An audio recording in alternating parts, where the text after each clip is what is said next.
अगले क्वेश्चन 18 में कह रहा है कि यदि दो रेखाएं क्रमशः दो प्रतिच्छेदी रेखाओं पर लंब हो, ठीक है। तो ये फिगर हम आपके जो बुक में दिया है वही ले लिए हैं, ये आपके हिंट में दिया है, उसी हम फिगर को लेके बता रहे हैं। कह रहा है कि यदि दो रेखाएं क्रमशः दो प्रतिच्छेदी रेखाओं पर लंब है, तो देखिए यहाँ दो प्रतिच्छेदी रेखाएं कौन है, ए बी है और सी डी है, और इस पे लंब रेखाएं कौन है, ये एम एन है और पी क्यू है। तो यहाँ हम लोग लिख लेते हैं पहले कि दिया है,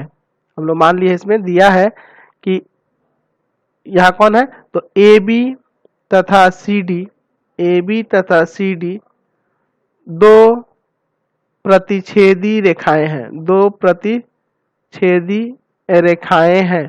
प्रतिच्छेदी रेखाएं हैं, रेखाएं हैं जिन पर लंब क्रमशः कौन कौन है, तो ए बी पे लंब है आपका एम एन, है ना, तथा सी डी पर कौन है, सी डी पे कौन है, कौन सा है सी डी पर, तो देखिए पी क्यू है ना आपका, पी क्यू है, ठीक है, जिन पर लंब क्रमशः एम एन और पी क्यू है, ठीक। तो सिद्ध करना है, तो सिद्ध करना है, तो सिद्ध करना है, क्या साबित करना है आपको, तो दो रेखाएं जो है वो परस्पर भी प्रतिच्छेद करेंगे, यानी कि एम एन और पी क्यू प्रतिच्छेदी रेखा, ये आपको दिखाना है, एम एन है ना तथा पी क्यू प्रतिच्छेदी रेखा है, ये आपको दिखाना है, प्रतिच्छेदी रेखाएं हैं, प्रतिच्छेदी रेखाएं हैं, ये आपको दिखाना है। तो देखो इसको साबित करने के लिए बहुत ही सरल तरीका है, आपको क्या करना होगा कि हम लोग मान लेंगे कि ये प्रतिच्छेदी नहीं है, मान लेते हैं इसमें, मान लेंगे कि माना की लंब रेखाएं कौन कौन सी है, तो लंब रेखाएं दो गो है, कौन कौन सी है, तो एक है एम एन और दूसरा है एम एन तथा दूसरा कौन है, पी क्यू है ना, एम एन तथा पी क्यू प्रतिच्छेदी यानी प्रतिच्छेद लिख सकते, प्रतिच्छेद नहीं करती है, मान लेते हैं कि ये दोनों एक दूसरे को प्रतिच्छेद नहीं करती हैं या प्रतिच्छेदी नहीं है, ये कर सकते ना कि मान लेते हैं कि एम एन और पी क्यू एक दूसरे को प्रतिच्छेद नहीं करते, यानी कि अगर ये दो रेखाएं एक दूसरे को प्रतिच्छेद नहीं करेंगी, यानी कि ये दोनों एक दूसरे के समांतर होंगी ना, इसलिए एम एन जो होगा समांतर होगा किसके,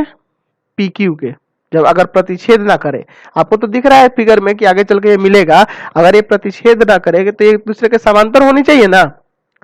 समांतर होनी चाहिए, लेकिन हम ये जानते हैं ना एक रूल, क्या जानते हैं कि लेकिन हम जानते हैं कि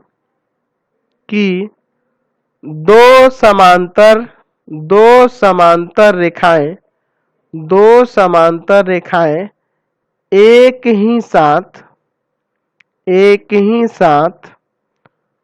ही साथ दो प्रतिच्छेदी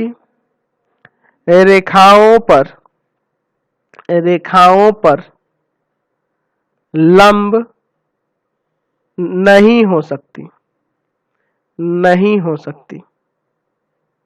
ठीक है, लंब नहीं हो सकती, क्योंकि देखिए यहाँ पे हम लोग ये नियम जानते हैं कि दो समांतर रेखाएं एक ही साथ,